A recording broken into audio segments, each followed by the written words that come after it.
Hello guys, welcome to Heavy Coding. So guys, MySQL की इस video tutorial में आज आपको एक इम्पॉर्टेंट टॉपिक बताने वाला हूं जिसका नाम है यहाँ पर फॉरेन की। सो गाइस, इससे प्रीवियस ट्यूटोरियल्स में मैंने आपको प्राइमरी की के बारे में बताया था। तो गाइस, प्राइमरी की यहाँ पर क्या करता है, अगर हमें टेबल के अंदर किसी भी एक कॉलम के अंदर कुछ एक यूनिक वैल्यू का अगर हमें यूज़ करना है कि अगर हम उसके अंदर वैल्यू डालें, हम किसी भी डेटा को आइडेंटिफाई करने के लिए एक यूनिक कॉलम देकर आते हैं उसके अंदर और यूनिक ही वैल्यूज़ के अंदर हम इंसर्ट कराते हैं। तो गाइज वही मैंने आपको प्राइमरी की में बताया था। बट गाइज आज मैं आपको बताने वाला हूँ फॉरेन की। सो गाइज मैं आपको बता दूँ, फॉरेन की को समझने के लिए आपको यहाँ पर प्राइमरी की यहाँ पर ज़रूर से ज़रूर आना चाहिए। तो गाइज आई होप कि आपने वो प्राइमरी की वाली वीडियो देखी होगी और तभी आप आज इस फॉरेन की वाली वीडियो पे आए। अगर गाइज आपने उस वीडियो को नहीं देखा है तो पहले आप जाके उस वीडियो को देख सकते हैं, तभी आपके लिए हेल्पफुल रहेगा। सो गाइज मैं आपको बता दूं कि फॉरेन की यहाँ पर क्या यूज़ करता है। तो मान लीजिए अगर हमने कुछ एक यूनिक आईडी रखी थी एक प्राइमरी की के थ्रू, अगर मान लीजिए मैंने एक टेबल रखा कस्टमर नाम से। अब गाइज कस्टमर के अंदर उसकी कस्टमर आईडी रख ली जो कि प्राइमरी की है, जो कि रिपीट नहीं हो रही है, हर बार एक यूनिक डेटा मुझे यहाँ पर दे रही है हर एक कस्टमर को अलग अलग तरीके से पहचानने के लिए। तो गाइज फॉरेन की का बेसिकली वही यूज़ है कि जिस प्राइमरी की को हमने कस्टमर की टेबल के अंदर लगाया है तो उसी प्राइमरी की के कॉलम को हम एक दूसरे टेबल के साथ लिंक करने के लिए यूज़ करते हैं फॉरेन की का। सो गाइज आपको एक एग्जांपल से समझाता हूँ। तो मान लीजिए अगर आपने कोई भी ई-कॉमर्स वेबसाइट से अपनी आईडी से रजिस्टर्ड है और आपने एक प्रोडक्ट खरीदा है। सो गाइज एक के साथ आपने मान लीजिए अगले दिन एक और प्रोडक्ट खरीद लिया है या एक दिन में आपने 3 प्रोडक्ट खरीद लिए। तो गाइज उनको कैसे पता चलता है कि भाई ये एक ही कस्टमर ने खरीदा है। तो गाइज वो क्या करते हैं, बेसिकली आपका जो प्राइमरी की, जो आपकी यूनिक आईडी रजिस्ट्रेशन की आपकी जो जनरेट होती है, वो क्या करते हैं आपकी एक प्रोडक्ट की टेबल के अंदर उसको क्या कराते हैं, लिंक कराते हैं। तो उनसे पता चल जाता है कि भाई इस कस्टमर ने आज की डेट में 3 चीज़ें यहाँ पर खरीदी है। वैसे ही हम करते हैं अगर कोई रेस्टोरेंट वाली ऐप, ये मान लीजिए हमारी जो भी हमारी ऑनलाइन फूड डिलीवरी वाली ऐप होती है, उसके अंदर भी हमारे पास कैसे पता चलता है कि भाई इस कस्टमर ने यहाँ पर 3 कार्ट में अपने फूड आइटम यहाँ पर इंसर्ट करें। तो वही गाइज वही करता हमारा फॉरेन की, एक प्राइमरी की के साथ मिलकर 2 टेबल को यहाँ पर लिंक कराने के लिए यूज़ करते हैं हम फॉरेन की का। तो चलिए गाइज मैं आज आपको इसको एग्जांपल से समझाता हूँ। सो गाइज आपको ये बेटर समझ आएगा जब हम एग्जांपल के साथ इसको करेंगे। सो गाइज मुझे यहाँ पर 2 टेबल की जरूरत पड़ेगी। मैं 2 टेबल आपके सामने बताऊंगा, बनाऊंगा बिना स्किप करे। हर एक पार्ट को मैं यहाँ पर दिखाने वाला हूँ, वीडियो चाहे जितनी लंबी हो जाए मुझे यहाँ पर कोई लेना देना नहीं है। मैं चाहता हूँ कि आप आज ये फॉरेन की यहाँ पर से समझ के जाएं, ताकि आपसे जब भी कभी भी इंटरव्यू में पूछा जाए फॉरेन की क्या होता है तो गाइज आप उसका यहाँ पर बेझिझक आंसर कर सकते हैं। सो गाइज सबसे पहले हम एक कस्टमर की टेबल बनाएंगे। तो मैं यहाँ पर कर लेता हूँ क्रिएट टेबल कस्टमर, और इस कस्टमर के अंदर सबसे पहले तो मैं एक कस्टमर आईडी ले लूँगा, फिर आ जाएगा एक कस्टमर का नेम, देन उसके बाद हम यहाँ पर ले लेते हैं कि उसका फ़ोन नंबर क्या होगा। तो गाइस हमने यहाँ पर कस्टमर आईडी, कस्टमर नेम और एक फ़ोन नंबर ले लिया। अब गाइस इसको हमें बनाना है तो कस्टमर को सबसे पहले हम रखेंगे यहाँ पर इंटीजर में, जो कि होगा नॉट नल, और साथ ही साथ हम इसको देंगे ऑटो इंक्रीमेंट। ये गाइस सारे ट्यूटोरियल्स में मैं आपको ये बता चुका हूँ पुराने कि कैसे लगाते हैं इस प्राइमरी की को। तो मैंने यहाँ पर प्राइमरी की भी लगा दी है। अब कस्टमर का नेम यहाँ पर आ सकता है वेयर केयर में, जिसके अंदर हम यहाँ पर वैल्यू दे सकते हैं 200। तो गाइज़ मैंने यहाँ पर इस इंटीजर के अंदर वैल्यू नहीं दी है। तो गाइज़ वो मैंने इसलिए नहीं दी क्योंकि मैंने यहाँ पर ऑटो इंक्रीमेंट लगा चुका हूँ। अगर आप यहाँ पर भी सेट कर सकते हैं, जैसे 5 कर दिया तो गाइज़ आप यहाँ पर 5 भी कर सकते हैं, कोई इशू यहाँ पर नहीं आएगा। तो गाइज़ मैंने यहाँ पर लगाया प्राइमरी की, कस्टमर नेम वेयर केयर। अब नेक्स्ट इसके बाद है यहाँ पर फ़ोन नंबर। तो फ़ोन नंबर भी हम यहाँ पर वेयर केयर में ले लेते हैं, क्योंकि जो इंटीजर है वो तो मेरा 9 तक का 11 तक या 9 तक के डिजिट लेता है। तो मैंने यहाँ पर कर लिया 255, ये इसका कर लेते हैं 12। तो गाइस 12 डिजिट का यहाँ पर फ़ोन नंबर लगा दिया मैंने, और जैसे ही मैं इसको एंटर हिट करता हूँ तो क्वेरी ओके हो चुकी है। अब इस टेबल को डिस्क्राइब कर लेते हैं। तो यहाँ पर मैं कर लेता हूँ डिस्क्राइब कस्टमर। तो गाइस आप यहाँ पर देख सकते हैं मेरे पास आ चुकी फील्ड जो कि कॉलम्स है, कस्टमर आईडी, कस्टमर का नेम, और यहाँ पर आ जाएगा यहाँ पर फ़ोन नंबर। तो गाइस पहला आ गया इंटीजर जो कि ऑटो इंक्रीमेंट है प्राइमरी की के साथ। तो अब इसमें क्या होगा, हर बार एक यूनिक वैल्यू जनरेट होती रहेगी। ऑटो इंक्रीमेंट की हेल्प से क्या करेगा, जहाँ से हम नंबर को इंसर्ट करेंगे वहीं से यहाँ पर ये बार बार डालता रहेगा। तो गाइज अब हम इसमें क्या करते हैं, हमने यहाँ पर पहले टेबल बना ली है। अब इस टेबल में मैं यहाँ पर अभी से ही वैल्यू डाल देता हूँ। अगर मैं दोनों टेबल को पहले बनाकर फिर आपको वैल्यू डालते तो आपको काफ़ी कन्फ्यूजन होता है। तो मैं यहाँ पर क्या कर लेता हूँ, 3 डेटा इंसर्ट करा लेता हूँ, या 2 भी करा सकते हैं, कोई दिक्कत नहीं है। तो गाइस मैं अभी के लिए 2 ही कर लेता हूँ, वरना वीडियो लंबी हो जाएगी। मैंने कहा था कि वीडियो लंबी हो जाए, बट हमें यहाँ पर क्या करना है, हमें यहाँ पर चेक ही तो कराना है कस्टमर को। आप 3 बोलेगा, मैं 3 डाल दूंगा, उसमें कोई दिक्कत नहीं है। तो मैं यहाँ पर कर देता हूँ इंसर्ट इनटू कस्टमर, और यहाँ पर मैं सीधा दे दूंगा कस्टमर नेम को, क्योंकि मैं आईडी जो है ऑटो इंक्रीमेंट है, कस्टमर नेम आ जाएगा, फ़ोन नंबर आ जाएगा। अब यहाँ पर दे देता हूँ मैं वैल्यूज़। तो पहली मैं वैल्यूज़ यहाँ पर दे देता हूँ कस्टमर का नेम। तो गाइस मैं अपना ही नाम लिख लेता हूँ यहाँ पर, शुभम। देन इसके बाद मुझे यहाँ पर क्या करना पड़ेगा, सिंगल कोट्स लेने पड़ेंगे। देन अब मैं फ़ोन नंबर डाल देता हूँ, कुछ भी रैंडम, 1 2 3 4 5 6 7 8 9 10।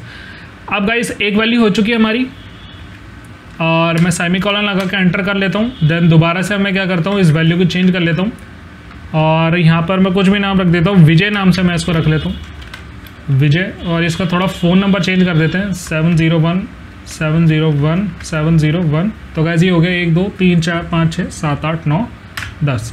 तो गाइस इसको भी एंटर करा लेता हूँ, और एक और डेटा रख लेते हैं यहाँ पर, कुछ भी नाम से रख लेते हैं। तो मैं यहाँ पर रख लेता हूँ प्रिया नाम से एक डेटा रख लेता हूँ, और यहाँ पर इसका एक बार नंबर जो कि अब चेंज कर लेते हैं थोड़ा, तो यहाँ पर रख देता हूँ 8 करके। यहाँ पर मैं यहाँ पर नंबर रख लेता हूँ। गाइस में से ये नम लॉक वाला बटन दब गए तो ऊपर हो चुका था, उसने क्या कर दिया, उसको रिपीट कर दिया, और मैं यहाँ पर रख देता हूँ सिर्फ 8। चलते गाइस इसको एंटर करता हूँ, क्वेरी ओके हो चुकी है। Select star from customer semicolon.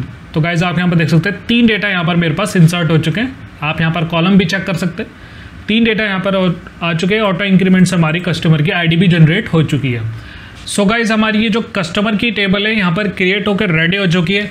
तो गाइस अब हम यहाँ पर बनाएंगे एक दूसरी टेबल जिसका नाम होगा यहाँ पर प्रोडक्ट। तो गाइस उस प्रोडक्ट के टेबल को हम यहाँ पर इस टेबल के साथ फॉरेन की के थ्रू यहाँ पर लिंक करेंगे। तो चलते गाइस इसको बनाते हैं। तो मैं यहाँ पर लिखूँगा क्रिएट टेबल प्रोडक्ट, और उस प्रोडक्ट के अंदर जो हमारे पास कॉलम्स होंगे, सबसे पहले तो हमारे पास एक आएगा, प्रोडक्ट की एक आईडी होनी चाहिए जो कि होगी हमारे पास नॉट नल।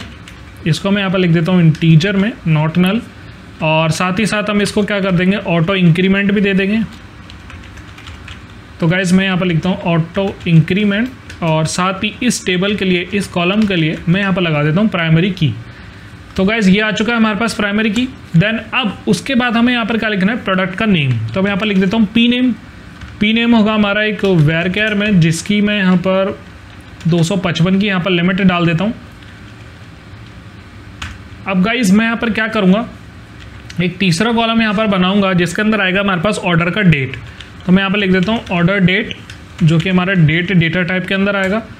अब सबसे लास्ट में जो आपको चीज़ समझने वाली है वो है हमारी फॉरेन की कैसे लगाई जाती है। तो गाइस फॉरेन की हमें किस कॉलम के लिए लगानी है, जो हमारा कस्टमर का CID है। तो मान लीजिए शुभम नाम के कस्टमर ने, जिसका आईडी यहाँ पर 1, उसने यहाँ पर मल्टीपल प्रोडक्ट डाले हैं, तो ये कस्टमर की आईडी हमारी आएगी इस लास्ट कॉलम के लिए। तभी तो उसको पता चलेगा ना यहाँ पर कि कितने प्रोडक्ट लिए हैं उसने। तो गाइस सिंपली हमें यहाँ पर एक कॉलम बनाना पड़ेगा। तो मैं यहाँ पर CID नाम से बना देता हूँ कस्टमर आईडी। आप यहाँ पर कोई भी नाम से यहाँ पर कस्टमर आईडी बना सकते हैं, कोई भी कॉलम बना सकते हैं, बट मैंने जानबूझ के सेम रखा ताकि हमें पता चल जाए कि भाई कस्टमर की आईडी कौन सी थी जो हमारी ये मैच होकर आ रही है। तो गाइस हमें यहाँ पर लिखना है कस्टमर आईडी इंटीजर। अब आपको यहाँ पर ध्यान रखना है, आपको लगाना है कॉमा, और अब आपको लिखना है यहाँ पर फॉरेन। आपको सिंपली लिखना है फॉरेन स्पेस की, फॉरेन की, इसको हम कहते हैं यहाँ पर फॉरेन की। अब ब्रैकेट्स के अंदर आपको वही सेम कॉलम पास करना है जो आपने ये बनाया कि भाई इस कॉलम के अंदर ही मुझे फॉरेन की को देखना है। अब आपको एक रेफरेंस पास करना है, तो आपको सिंपली लिखने पड़ेगी रेफरेंस की स्पेलिंग, आप यहाँ पर देख लेना करेक्ट हो। तो आपको लिखना पड़ेगा यहाँ पर रेफरेंसेस। अब उस टेबल का नेम आएगा जिस टेबल को आप यहाँ पर रेफर कर रहे हैं। तो यहाँ पर आएगा कस्टमर की टेबल को रेफर कर रहे हैं। अब इस टेबल के अंदर आपको ब्रैकेट के अंदर वो कॉलम लिखना है जिसको आप यहाँ पर रेफर कर रहे हैं किस टेबल से। तो CID यहाँ पर मैं यहाँ पर लिख दूंगा। अब गाइज ये जो CID है वो इस CID का है, बट ये जो दोनों CID हैं वो इसी टेबल के हैं, प्रोडक्ट ID के। जो भी हमारी प्रोडक्ट बन रही है तो ये कस्टमर ID मुझे किस कॉलम में चाहिए। आप यहाँ पर कुछ भी नेम यहाँ पर लिख सकते थे, बट मैंने यहाँ पर जानबूझ के सेम रखा है ताकि आपको कन्फ्यूजन ना हो कि हम भाई बेसिकली में हम देख कर रहे कस्टमर के ID तो देख रहे हैं, बट ये रेफरेंस किसकी कस्टमर ID से जा रहा है। जो भी हमारा ये ऊपर वाला टेबल था उसके यहाँ पर कस्टमर ID के रेफरेंस से यहाँ पर ये जा रहा है। जैसे मैं यहाँ पर सेमीकोलन लगा के एंटर हिट करता हूँ, क्वेरी ओके हो चुकी है। तो अब हम इसको यहाँ पर डिस्क्राइब कर लेते हैं प्रोडक्ट नाम की टेबल को। तो गाइज आई होप आपको अब ये समझ आ चुका होगा। तो अब हमने यहाँ पर क्या करा है, प्रोडक्ट की आईडी आप यहाँ पर देख सकते हैं, ऑटो इंक्रीमेंट आ रही बिल्कुल प्राइमरी की ऊपर वाले जैसे। अब यहाँ पर आप लास्ट कॉलम में देखना CID जो कि हमारी कस्टमर आईडी है, वो यहाँ पर क्या कर रही है, आप यहाँ पर देख सकते हैं MUL लिखा आ रहा है। तो ये हमारा म्यूचुअल, तो म्यूचुअल क्या कर रहा है भाई, ये जो टेबल है ना मेरा, ये इस वाली कॉलम के साथ अब म्यूचुअल है, इस वाले यहाँ पर टेबल में इस कॉलम के साथ ये लिंक्ड है पूरी तरीके से। तो यहाँ पर लिखा आता है हमारे पास म्यूचुअल। अब गाइस इसके अंदर हम क्या करेंगे, कुछ प्रोडक्ट को इंसर्ट कराएंगे। तो मैं यहाँ पर लिख दूँ इंसर्ट इनटू प्रोडक्ट। अब इस प्रोडक्ट में यहाँ पर प्रोडक्ट आईडी मैं नहीं डालूंगा क्योंकि ऑटोमेटिक यहाँ पर ऑटो इंक्रीमेंट है। तो प्रोडक्ट आईडी की जगह मैं यहाँ पर डालूंगा प्रोडक्ट का नेम। तो मैं यहाँ पर ले लेता हूँ कि भाई जो हमारा शुभम नाम का बंदा है जिसकी आईडी है 1, उसने यहाँ पर एक टीवी खरीदी है। तो अब उस टीवी के यहाँ पर एक ऑर्डर की डेट भी आएगी। तो मैं यहाँ पर फंक्शन लिखूँगा MySQL का करंट डेट नाम से एक फंक्शन है। अब इसके बाद हमें यहाँ पर वो आईडी रेफरेंस पास करनी है जो हम ऊपर दे रहे थे। तो मैं यहाँ पर सिंपली लिखूँगा 1 किसकी, यहाँ पर शुभम की, कि भाई उसको पता चल जाए शुभम नाम की जो यहाँ पर कस्टमर आईडी है उसने यहाँ पर एक टीवी खरीदा है। तो गाइस यहाँ पर एक एरर आ चुका है। तो मैंने यहाँ पर क्या लिखा है, कॉलम्स नहीं लिखे, इंसर्ट इनटू प्रोडक्ट मैं यहाँ पर लिख देता हूँ P name then order date comma CID then values. तो गाइज़ आई होप मेरे से ये एक छोटी सी गलती हो चुकी है। तो गाइज़ क्वेरी ओके हो चुकी है। अब नेक्स्ट हम डालते हैं इसी डेट पे उसी बंदे ने सेम CID ने उसको एक फ़ोन भी यहाँ पर ख़रीदना था तो उसने ख़रीद लिया। एंटर इट करता हूँ, क्वेरी ओके हो चुकी है। और उसी दिन उसने क्या करा, एक यहाँ पर कंप्यूटर भी ले लिया। तो मैं यहाँ पर लिख लेता हूँ कंप्यूटर सेम और सेम आईडी यहाँ पर। तो गाइस जैसे मैं यहाँ पर आकर एंटर हिट करता हूँ, क्वेरी ओके हो चुकी है। अब एक दूसरे बंदे ने जो कि एक यहाँ पर डाल लेते हैं, एक विजय नाम का बंदा है जिसकी आईडी है 2, उसने यहाँ पर क्या करा, एक मोबाइल ले लिया। उसने भी यहाँ पर इसी डेट पे एक मोबाइल ले लिया और उसकी आईडी हम यहाँ पर डाल देंगे 2। तो गाइस जैसे मैं इसको एंटर हिट करता हूँ, अब यहाँ पर करता हूँ सिलेक्ट स्टार फ्रॉम प्रोडक्ट। और गाइस जैसे ही मैंने उसको एंटर हिट करा तो गाइस आप यहाँ पर देख सकते हैं ये तो आ गई प्रोडक्ट की आईडी जो कि यूनिक होएगी हर टेबल में। तो टीवी के लिए यहाँ पर ये प्रोडक्ट आईडी थी, मोबाइल के लिए, कंप्यूटर के लिए। और अब आप यहाँ पर देख सकते हैं ऑर्डर डेट भी आ चुकी। बट गाइस जो आपको देखने वाली चीज़ है, तो गाइस अब आपको यहाँ पर समझ आ चुका होगा कि ये हमने कस्टमर आईडी क्यों डाली थी। तो अब इसको पता चल चुका है कि भाई कस्टमर की जो आईडी थी जिसका नाम था 1, उसने यहाँ पर एक 3 चीज़ें खरीदी है, टीवी, मोबाइल और कंप्यूटर। और जो दूसरा था विजय, उसने यहाँ पर क्या खरीदा है, मोबाइल। अब मैंने यहाँ पर कस्टमर की आईडी पता लगा ली है कि भाई इस कस्टमर ने यहाँ पर 3 चीज़ें खरीदी है इस तारीख को, जो कि उसकी कस्टमर आईडी आ चुकी। अब हम यहाँ पर कस्टमर की टेबल में देखेंगे कि भाई कस्टमर की जिसकी आईडी 1 है वो कौन है। तो यहाँ पर select star from customer where customer ID equals to 1। Enter hit करता हूँ तो भाई उसने निकाल के दे दिया कि भाई ये कस्टमर जो है शुभम नाम का एक कस्टमर है जिसकी आईडी 1 थी, उसने यहाँ पर 3 चीज़ें खरीदी है। और ऐसे ही हम यहाँ पर प्रोडक्ट के टेबल में कर सकते हैं। तो भाई सिलेक्ट स्टार फ्रॉम प्रोडक्ट। अब मुझे यहाँ पर प्रोडक्ट उसकी पता चल चुकी आईडी क्या है, where customer ID equals to 1। अब यहाँ पर पता चल जाएगा भाई उसने 3 चीज़ें खरीदी है उस आईडी से। तो गाइस देखा आपने कितनी अच्छी तरीके से हमने यहाँ पर इसको लिंक करा। तो आई होप गाइस आपको प्राइमरी की और ये फॉरेन की एक साथ यहाँ पर समझ आ चुका होगा कि किस तरीके से हम यहाँ पर डेटा को फैच करके लेकर आ सकते हैं उसके ऑर्डर को लिंक कराकर। तो गाइस फॉरेन की का यहाँ पर यही मतलब होता है कि अगर किसी टेबल के अंदर प्राइमरी की लगा हुआ है या कोई दूसरी टेबल के अंदर कुछ एक यूनिक डेटा आ रहा है, उसको हम अगर दूसरे टेबल के साथ लिंक करते हैं तो उसको हम यूज़ करते हैं एज अ फॉरेन की के थ्रू।